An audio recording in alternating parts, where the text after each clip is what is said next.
What inspires you? From WFSU Public Media, here's this week's Voices That Inspire. My name is Alan Hanstein, and I'm the Executive Director of the Challenger Learning Center of Tallahassee. I've been a board member at the Challenger Center for almost 20 years. In the application process, I think a lot of people said, oh, well, we all know you're passionate about that. It was important to me that I was also the right person to lead it, and I appreciate that I am in this position now.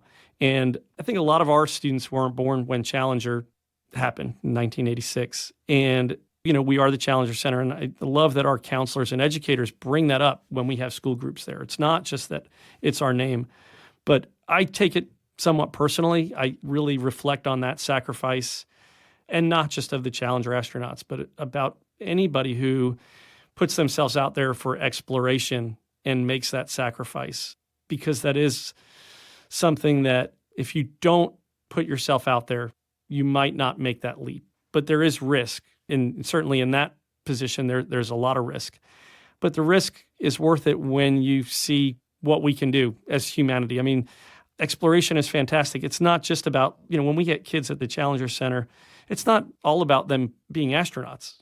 There are all kinds of careers in science and technology and education and engineering and arts and every major possible. We want them to just be excited about learning. I would almost guarantee it that there is with the numbers that we've served over 1 million kids in 20 years. There will be an astronaut that comes back one day and says, oh yeah, well, I did a field trip to the Challenger Center.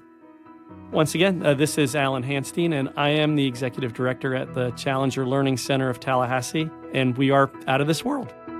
You're listening to Voices That Inspire.